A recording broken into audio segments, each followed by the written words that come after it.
I used to think, wonder what I am capable of doing. What I was doing, I was looking at the downside of my life. I wasn't looking at the upside. I was looking at the things I had done wrong. I wasn't looking at my potential. Okay, let me just stop that for a second. That was Bob Proctor. If you don't know who that was, Bob Proctor is one of the original, or one of the cast members of that movie, Law of Attraction, The Secret. So he was the first speaker when we played the movie. And as a matter of fact, I got to know him through that movie.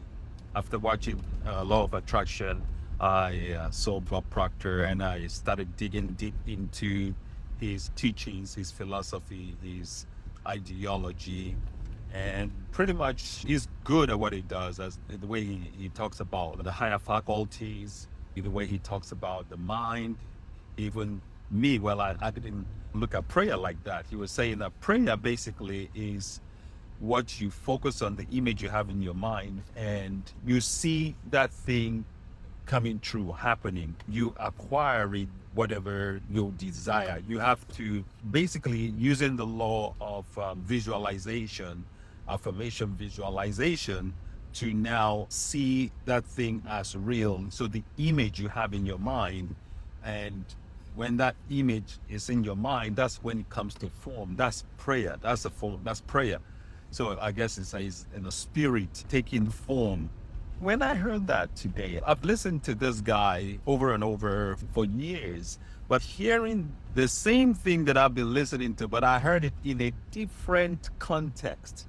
So the same message that I heard and played back, I think 4-5 years ago, or even longer, I now heard the same message today. It's like the windows of my mind, or it's like you have a blindfold and the blindfold is taken off. You see things differently from the same message. So another word he touched on, which also hit me like, wow, that's so true, was when he talked about the Book of Solomon, or the King Solomon was saying, my people perish for lack of vision.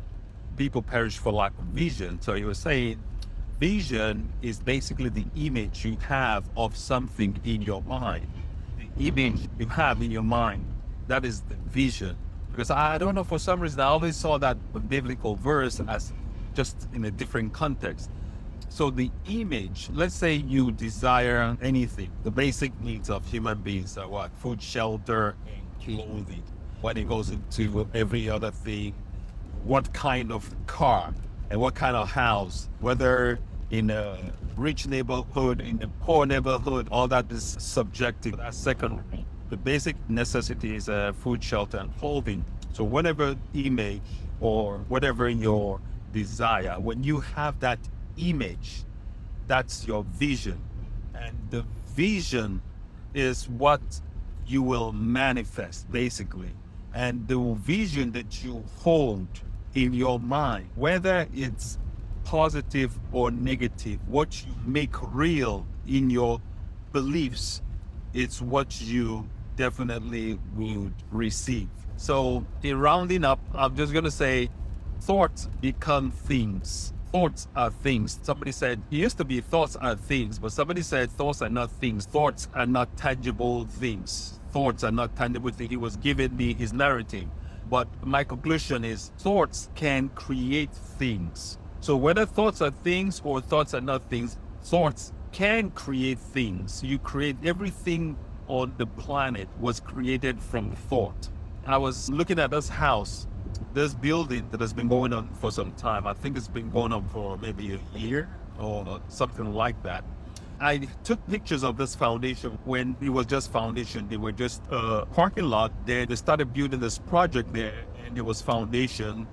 And like each time I go to this place to see patients, I see the progress, the level of progress, even to the point when it was one-story building, now it's about 4-story buildings. And the thought that was just going in my head is, wow, this building had an architect. An architect had the vision of what this house will be.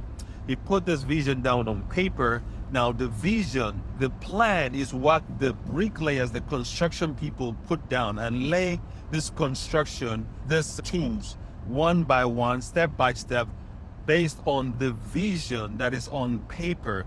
As a matter of fact, you know how they had a blown up picture of this house, of this construction, of this office suites. They had a completed picture in front of the fence, and they're saying coming soon, coming 2025. So they have a date, they have the image, they have the specifics about where they're going. That's exactly what manifestation is. That's exactly how visualization is. There's no difference. There's no difference in visualization. There's no difference in manifestation.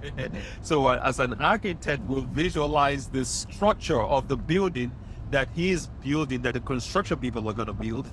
That is how you have a vision of what you want to manifest. You have a clear picture of what you want, what you desire, right?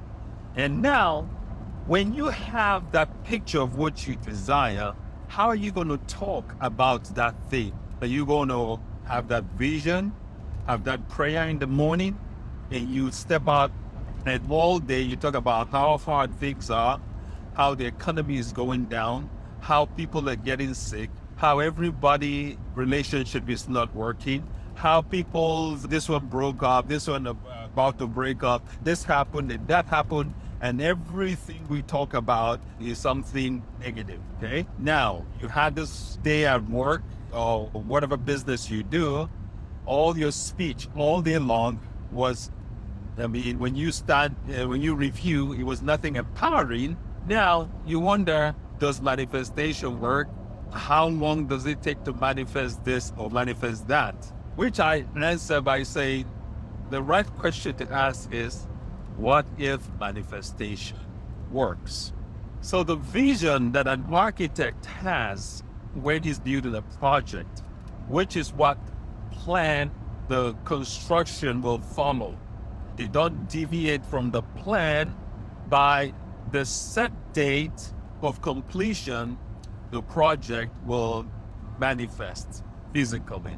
But while the project is going on, you're seeing changes, you're seeing the effect.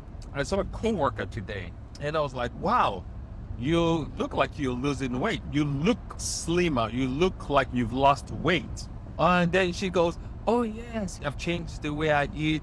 I work out a couple times a day. I do this, I do that, I do this, I do that, I do this, I do that. And I'm like, okay.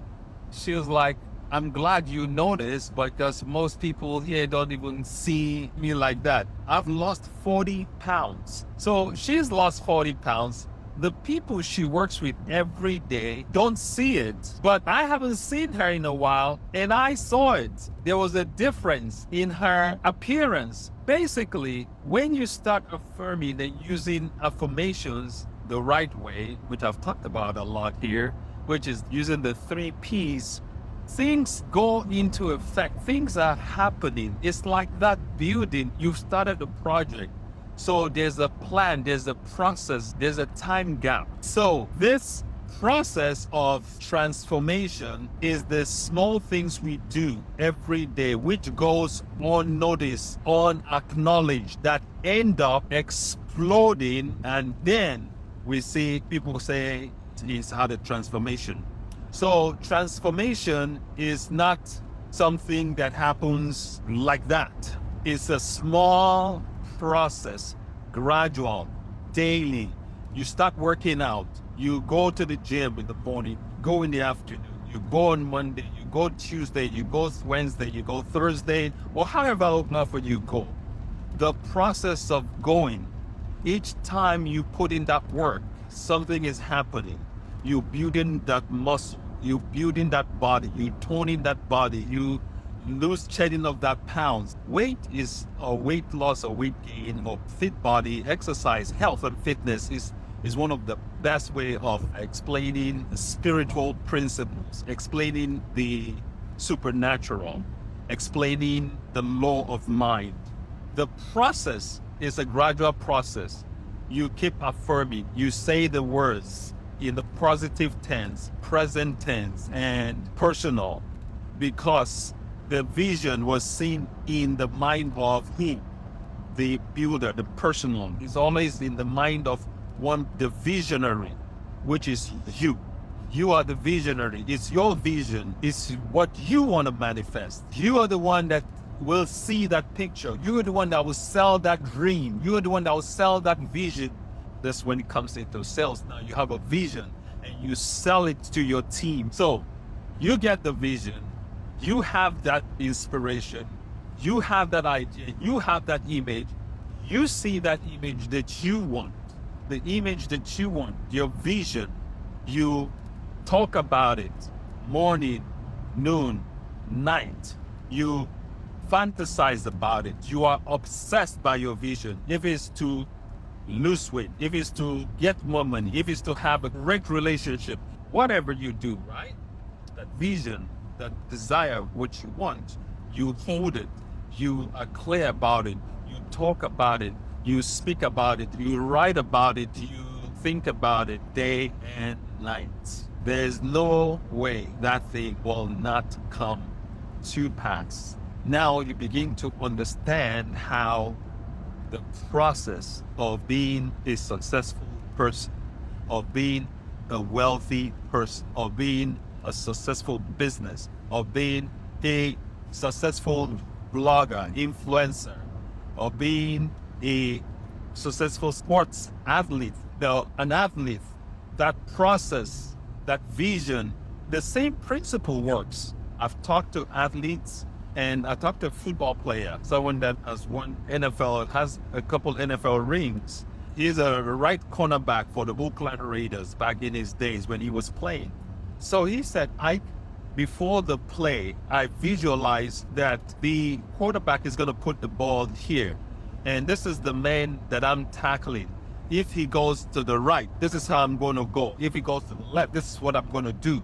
I'm going to go faster. I'm going to go on the count. He was just telling me the process that goes through in his visualization.